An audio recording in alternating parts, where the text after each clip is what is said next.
The oldest and strongest emotion of mankind is fear, and the oldest and strongest kind of fear is fear of the unknown. These facts few psychologists will dispute, and their admitted truth must establish for all time the genuineness and dignity of the weirdly horrible tale as a literary form. Against it are discharged all the shafts of a materialistic sophistication which clings to frequently felt emotions and external events, and of a naively insipid idealism which deprecates the aesthetic motive and calls for a didactic literature to uplift the reader toward a suitable degree of smirking optimism. But in spite of all this opposition, the weird tale has survived, developed, and attained remarkable heights of perfection, founded as it is on a profound and elementary principle whose appeal, if not always universal, must necessarily be poignant and permanent to minds of requisite sensitiveness.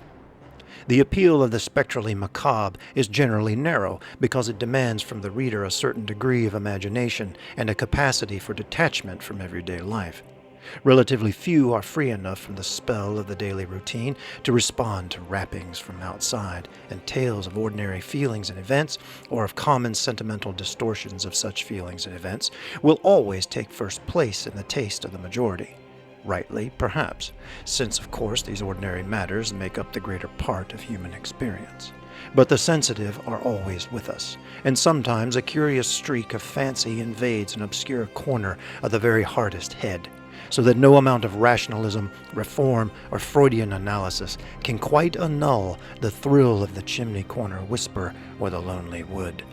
There is here involved a psychological pattern or tradition as real and as deeply grounded in mental experience as any other pattern or tradition of mankind, coeval with the religious feeling and closely related to many aspects of it, and too much a part of our inmost biological heritage to lose keen potency over a very important, though not numerically great, minority of our species.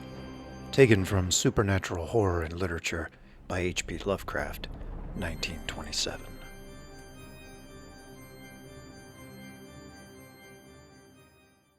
Hello, and welcome, or welcome back, as the case may be, to the Atlantean Archive.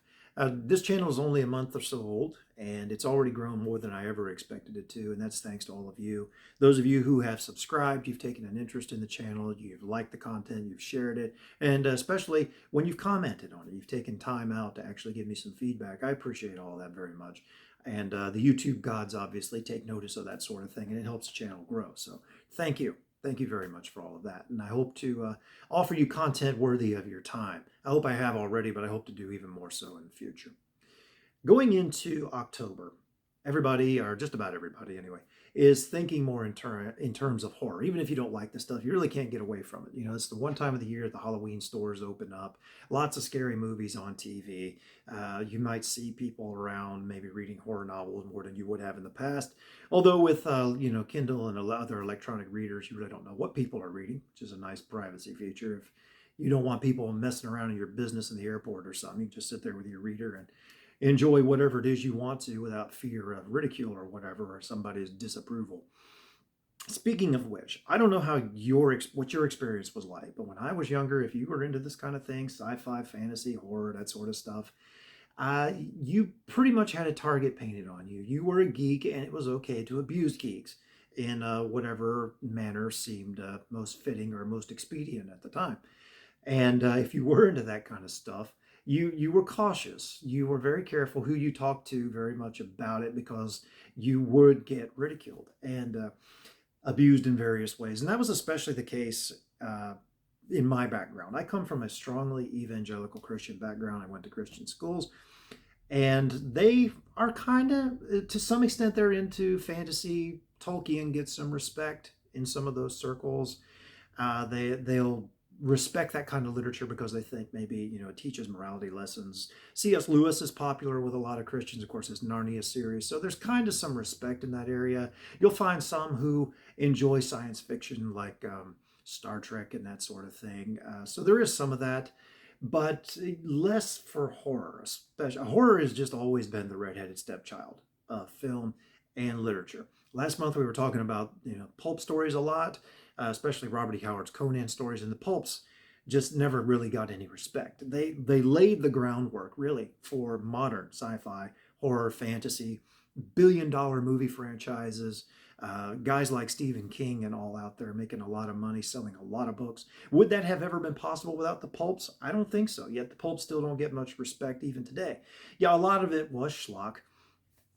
It did have the reputation as kind of being the literary equivalent of the hot rod magazines with, the bikini chick spread out over the hood. But a lot of it was also really, really good. You had guys like Howard who could write a lot better than a lot of people would give him credit for, who just only know him from Conan and maybe only the Conan comics or something. Maybe they've never read the stories. Then you had guys like H.P. Lovecraft and Clark Ashton Smith, who were real experts in their craft. These guys took their work seriously and they turned out some great stuff. But it's not a genre that gets any respect, horror especially. And again, with my background, if you were into horror, you were especially quiet about it because coming from that very religious background, people would think, the devil had gotten a hold of you or something, or you were at least opening your mind up to demonic oppression or that sort of thing if you were into this sort of stuff. So you kept it quiet. It's gotten a lot more respect in recent years, probably more than I ever really thought it would. But still, it's considered lesser. It's a genre that's pushed off to the side. People who dabble in that, they're not really taken seriously. Um, Back in the day, when you would go into a Blockbuster, depending on the size of it, sometimes, or another video store, sometimes they didn't even have a dedicated horror section. They would lump all the horror movies in with the fantasy and the sci-fi. Especially that was the case with bookstores. Even in a lot of used bookstores, they wouldn't have a dedicated horror section. It was just mixed in again with sci-fi and fantasy. You had to kind of go in there and ferret stuff out.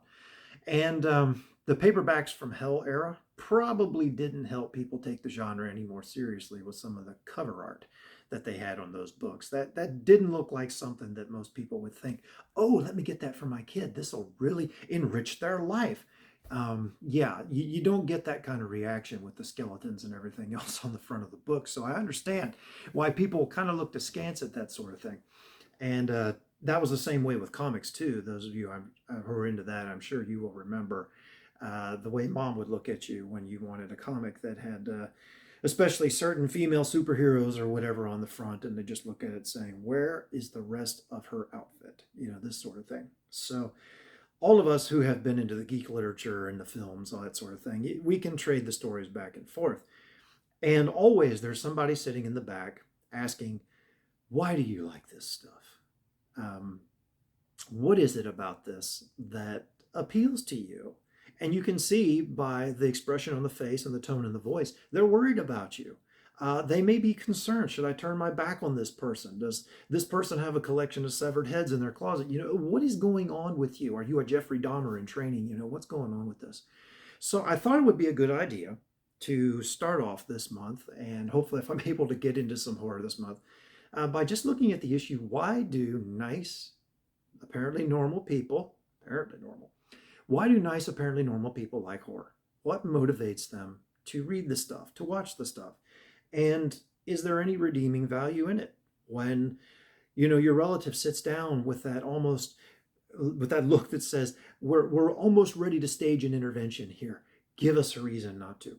Is there anything that we can comment on that? Well, there are a couple of points that I wanted to bring out that I think are worth discussing, and maybe you can share and get yourself out of some hot water with your relatives, or at least make them think a little bit more about this. Maybe even go so far as to have some begrudging respect for the genre. You never know what's possible. The first thing is the realm of imagination. Horror, science fiction, fantasy, all of these things appeal very strongly to the imagination, more so than literature and film that deals with everyday mundane issues. There are some people who will think, if you're going to be practical, if you're going to make it in this world, you need to be focused on the practical. You need to be focused on the everyday stuff. You need to know how to deal with that. You shouldn't be daydreaming out the window. Lord knows how many times I got called out for that in school. I'm looking out the window and the teacher's saying, hey, earth to you, up here, pal. And other kids laughing at it, of course. And I'm just, in my defense, what was going on in my mind was far more interesting than what that teacher had to say. But there are people who just don't get that. There are people who do not get imagination and flights of fancy, and that's unfortunate. Of course, we see that all across our culture. It's a very unfortunate tendency that people have. If they're not interested in it, they don't think anybody should be interested in it. If they don't see any appeal to it, they think there just is no appeal to it. If they don't think it's good, well, then it's just not good for you either. We see that everywhere. That's in politics, especially, if you disagree with somebody, there's their way of looking at something. And if you disagree with that, if you don't share that view, you're an idiot. Or, more likely, you're a threat to society that needs to be suppressed somehow. So you see all this kind of reactionism in every area of life. And really, imagination and the capacity for imagination is something we ought to be celebrating. And it takes different forms in all of us, but all of us are imaginative. Human beings are just imaginative creatures. We would not have made it as far as we have if we were not imaginative creatures, if we were not able to form a thought in the mind and then project that into reality somehow. All of us do that. Everybody does it. Even people who don't think that they use imagination in their daily life actually do. A teacher in a classroom will think about various scenarios that he or she can use to reach the students better, or they'll come up with games for the class to play, things that will help them learn. Even somebody who's in something like accounting, they will think of ways of more creative ways of explaining something to a client, or creating a new kind of system or a new kind of software that can handle something better. I don't know about you, but I am not a car guy. I've never been really interested in working on cars, and I'm not good at it. I'm not interested in building things as much as a lot of guys are. And that was another thing geeks were faulted for. We just weren't practical. We weren't manly men. I'm sure some of you got that. We weren't into the stuff that was considered manly. But I am very, very glad that there are people out there who are interested in those things and are good at doing those things. Because if I had to build the house I live in, it would not be this nice as it is. If I had to work on my car, it would be sitting in my driveway, a hunk of metal. So, I can do some things with it, but I'm very glad that I can take it to somebody else who is into that. They're good at what they do, and they can help me out, and they can fix that thing, whereas I never could. I couldn't imagine what might be wrong with it under certain circumstances. But again, these guys can think about that. They have a certain base of knowledge, and they can look at your problem, and they can think through various scenarios and come up with a way of testing them and maybe finding a solution. All of those things are based in imagination. We just don't like to call it that. You could call it, if you maybe want to be more sophisticated, you could call it simply adaptation. Kind of a mental, just a mental stretching. That's what imagination does with all of us. If we were not able to do that, our civilization would not exist as it does.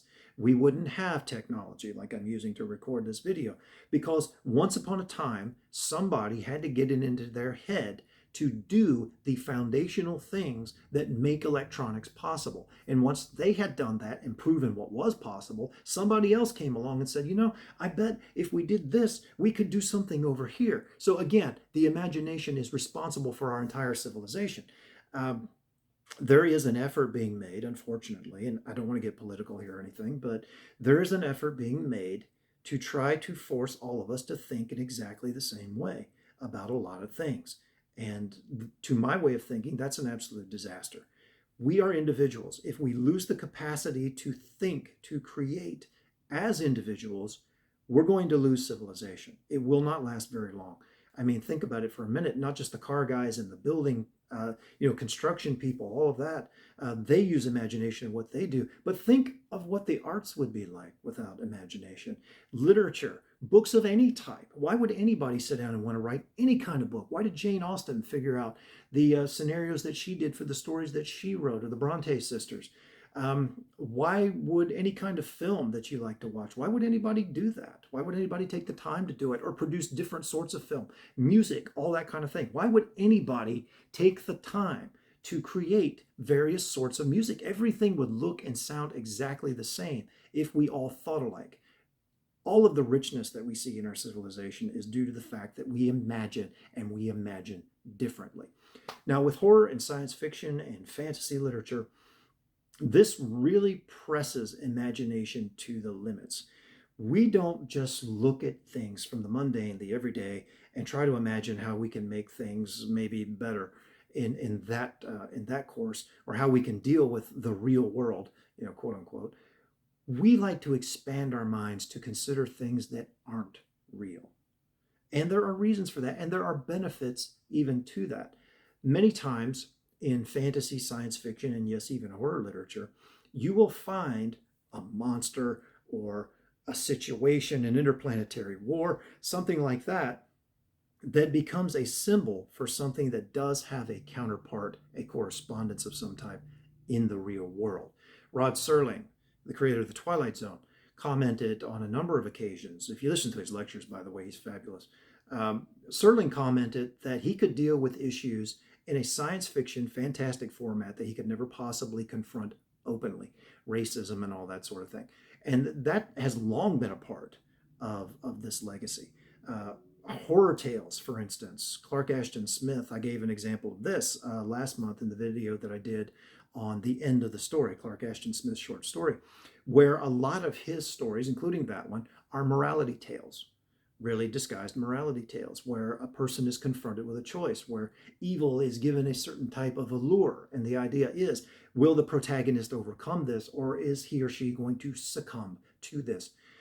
Horror, fiction, horror, fantasy, sci-fi, all of these kinds of things tend to put people in situations that may be fantastic settings, but are very real. They suggest possibilities to us. How is so-and-so going to handle a situation? We see human drama played out in terms that are maybe unusual as far, again, as the setting goes, but we can still learn a lot of things, and we can brainstorm a lot of things.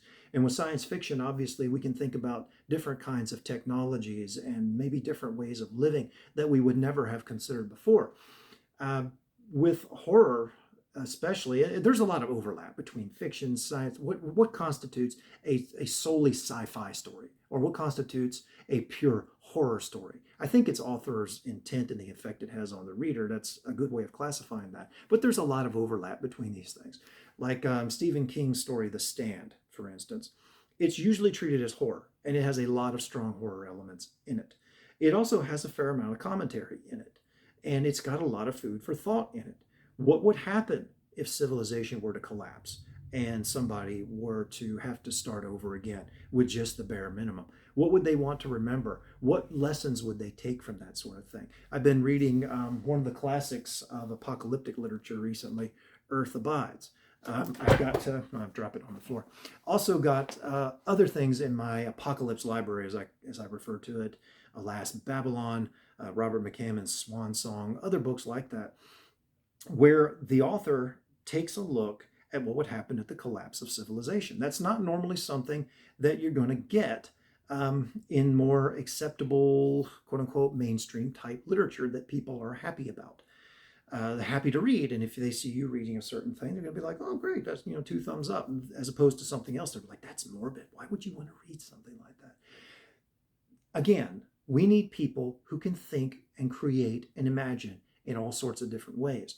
If something were to happen tomorrow, super volcano, asteroid strike, terrorists manage to set off an EMP on over an industrialized country, like in 1 second after, that sort of thing, you're going to want people who have the capacity to think through these situations, people who have thought through them in book form.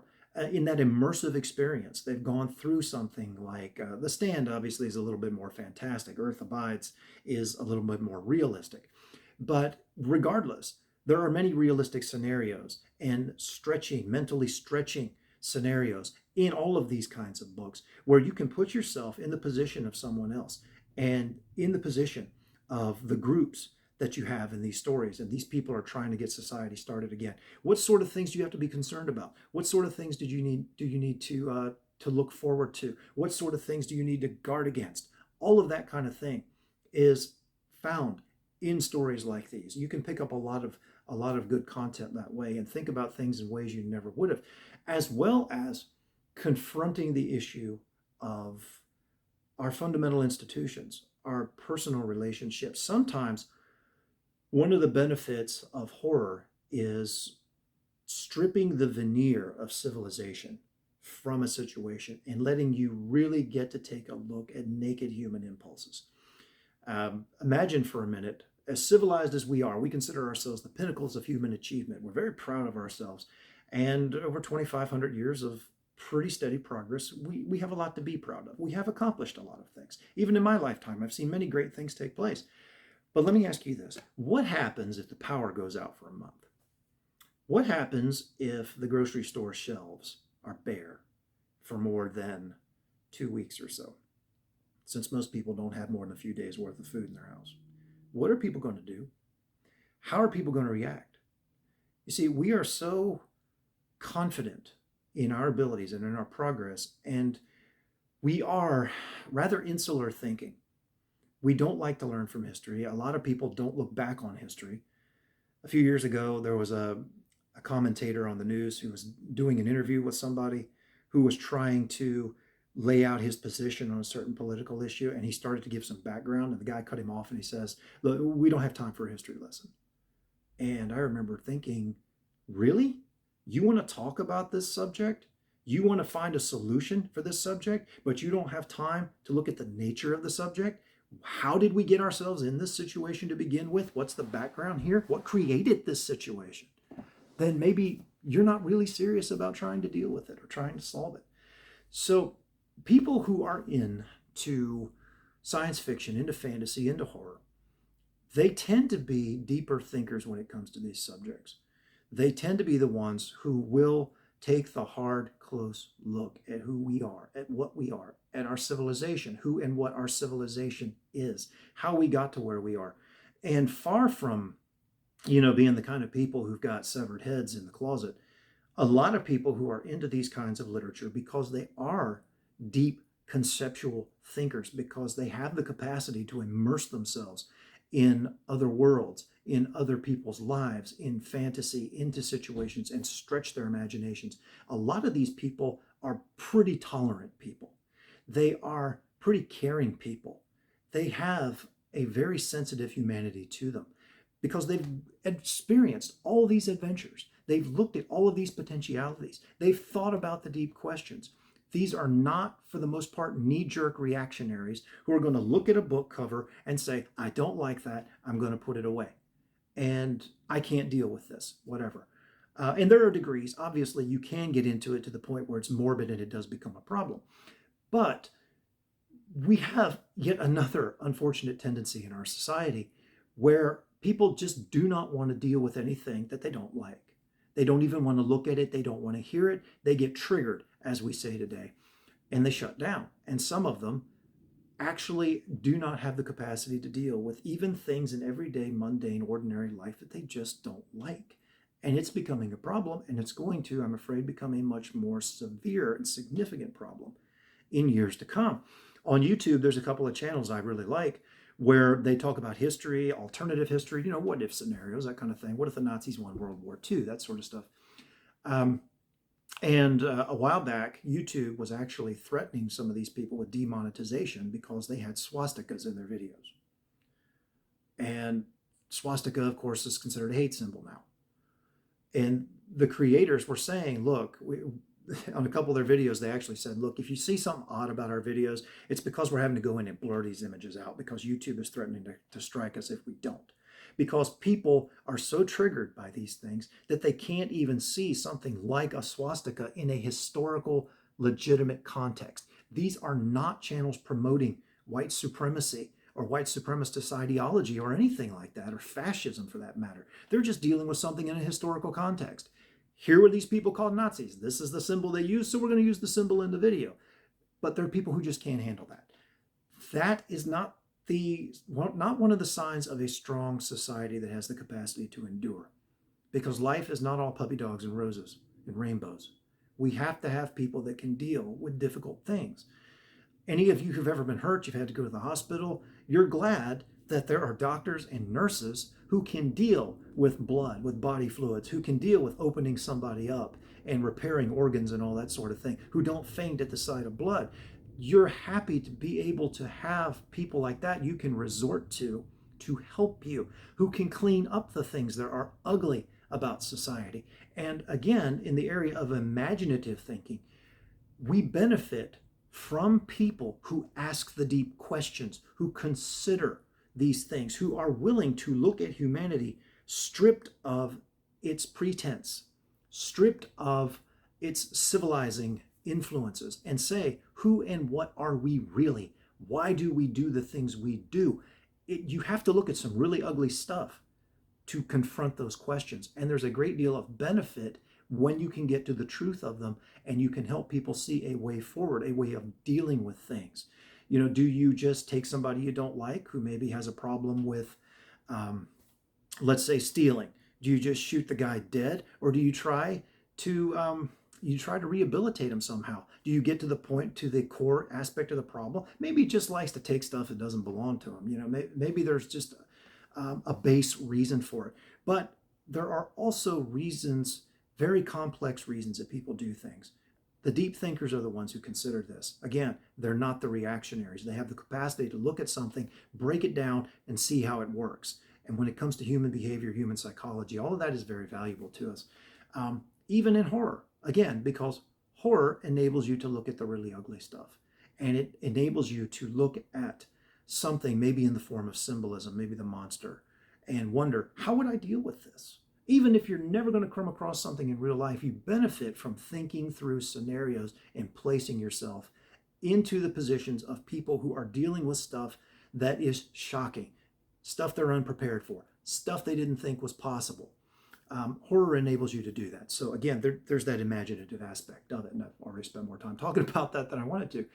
But it does lead me into the second aspect, which is this issue of human psychology. Again, what would we be like if you turned the power off for a month, or you emptied the store shelves and suddenly people couldn't replace the food stocks in their house? What would happen to civilization? What would happen to society? We got a sneak peek, just a little glimpse, during the COVID crisis, when the stores began to clear out of different things and people were under lockdown and they had to suddenly reinvent themselves, and old social institutions were breaking down and they couldn't go do certain things anymore. They had to really re-examine themselves and their relationships with their families and all sorts of things. Horror, science fiction, and fantasy, again, have given the people who are interested in those subjects sort of a leap ahead. Those are the kind of situations that these people have thought about more, and that they're a little bit more prepared to deal with, and that they can perhaps, when things happen that are out of the ordinary, not crazy out of the ordinary, no zombie apocalypse or anything has to happen, but something that is trying, a wartime situation, for instance, they are able to help people cope with those kinds of things. People who are into these genres, who have considered all of these crazy scenarios in their minds, they have more intellectual flexibility to deal with that. And the fact of the matter is, those of you who, and maybe this is the best way I can think of to put this, those of you who have a cat, you can see your cat lounging around the house, lying there looking at you, giving you that condescending cat look, swishing the tail. It appears to be a very sedate, composed, prim and proper animal a lot of times. It sits there, it licks itself contentedly, it purrs, it rubs up against your leg. It acts like a very well-behaved animal. Then you shine the little red dot on the floor, or you dangle something in front of Kitty and she goes nuts, and suddenly she's swiping and clawing at it and biting at it and basically going completely berserk. And you see cats, even cats that come from generations of domesticated cats, they never lose that wild instinct. They never have. We've never bred it out of them. They still have the hunting patterns. You'll see the ears move, they perk up. When they get annoyed, they crouch down into that position where they flatten their bodies and they flatten their ears back and they bare their teeth, even though they've never seen any other animal do that. Maybe it's still an instinct that's bred into them from countless generations in the past. It's just how they are. It's programmed into their DNA. And as much as we might not like to think of it, we humans also have some of this. We are not the nicest creatures when we're not comfortable. We tend to do things that we would not be able to justify otherwise. You put us in a situation, you strip away the civilization, we're still not too different than the cat. We still have those instincts buried down inside of us. And those kinds of instincts always seek some form of expression. People have in the past required violence in order to survive.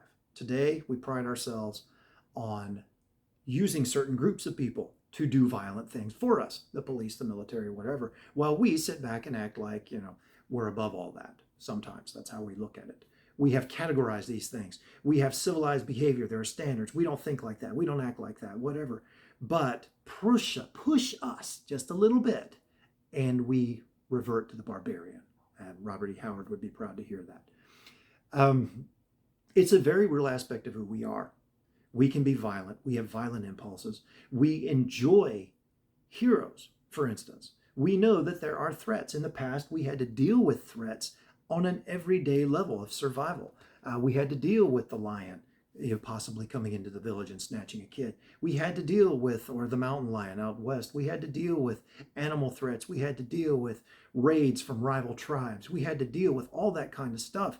And there were some very clear expectations in our society, and we formed motifs that grew into literary traditions and into other forms of entertainment, first probably with plays. People did staging plays and that sort of thing, where we had heroic ideals. The hero goes out and battles the threat and overcomes the animal, overcomes the lion, whatever it is. We had that fear of the dark that was in us for a very good reason. We don't see very well in the dark. We don't hear as well as animals out there that have the physiology for stalking prey in the night. We need it to stay close to the campfire. We need it to stay in groups where we could protect one another. We need it to be responsive to the snap of the twig out there, because it could mean potentially something trying to eat us. We have all of that sort of thing still in us, and we have never gotten rid of it. It's still very much a part of our DNA. It's part of who we are. And again, it always seeks expression. It wants to exercise itself, because the body, if you want to think of it this way, it's a strange way of phrasing it, I know. The body never knows when you're going to need to do that again.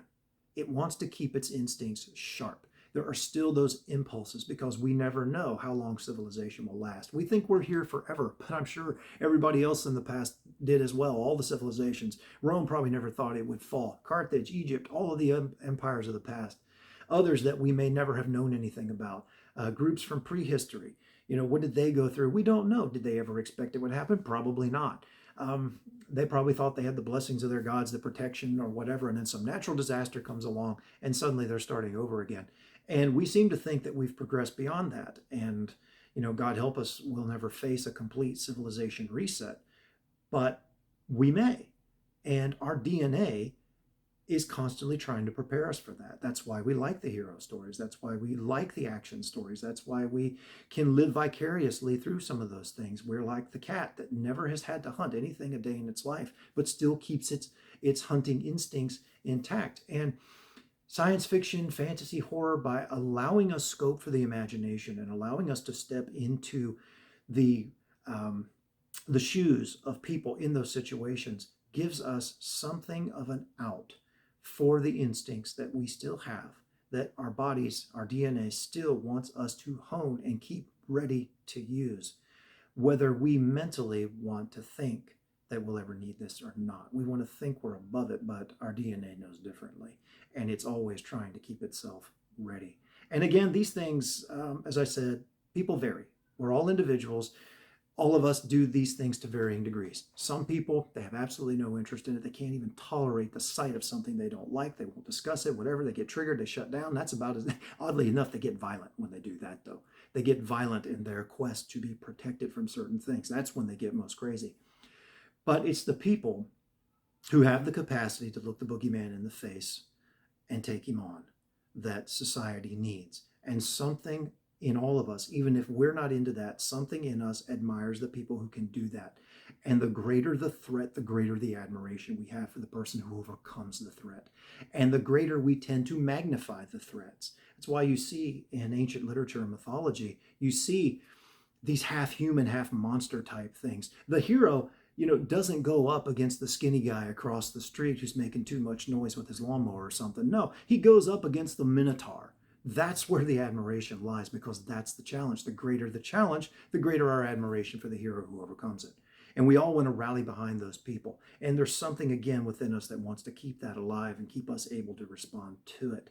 And whether we like it or not, it's part of who we are. And those H.P. Lovecraft, the segment I read from his essay on supernatural horror and literature. If you've never read it, dive into that. It's great. Even people who don't like Lovecraft stories appreciate what he did there in getting into describing horror literature and why it exists. Um, Reconsider this. Look at what the capacity for imagination grants us. I've gone on longer here than I wanted to, but I think there are some points that are to be made in favor of people who like the fantastic and the imaginative. And as a society, we need to be prepared to tolerate all of these kinds of things because, frankly, we need each other to be different. We need the guy who's into fixing the cars, even if you're not. We also need people who are willing to think the deep thoughts and even confront the darkness in their imaginations and walk a mile in the shoes of Van Helsing and the vampire hunters if it helps us to survive, to better ourselves, to be prepared to confront situations that make us uncomfortable, to confront the unpleasant. How do we deal with it? To face the questions of who we are, who we have been, and who we want to be. So, thank you for listening to all of that, if you're still here. Speaking of horror, I am a writer as well as a reader. I have written my own retro horror novel, my own paperback from hell, if you want to call it that. If it was published in the 80s, that's what it would be. It's an homage to everything I grew up with. If you, like me, I'm a Gen Xer, born in the 1973. I grew up in the 70s and 80s with stuff like Dark Shadows, Kolchak, The Night Stalker, all the old TV horror movies, Salem's Lot, but all that kind of stuff that retro-minded people like to talk about. And I wrote it all out in this book, this novel I created called Descendant Darkness, dealing with old school vampires in the Shenandoah Valley of Virginia. These aren't the Twilight vampires. These are the old, as Carl Kolchak would say, out of the coffin at night, go for the jugular type vampires that I know a lot of you still enjoy reading about and still enjoy watching in the classic movies, the old TV stuff, the old Dan Curtis, Richard Matheson, Hammer horror type stuff. So, Descendant Darkness available on Kindle and in paperback as well. Check it out. I will be making it available for free on Kindle within the next couple of days. It'll be out there for like 2 days free, so it won't cost you anything to download at that time. If you do read it, give me some comments here, but also on Amazon. Again, Amazon, just like YouTube, they look at all that sort of thing. So if you read it, let me know what you think about it. Let Amazon know what you think about it, whether you like it or whether you hate it. So thank you very much for watching, and until next time when I will be back with something. God bless. Do you believe in vampires, little boy? Oh, that's funny. That's very funny. It's very funny, Bertie. Ha ha.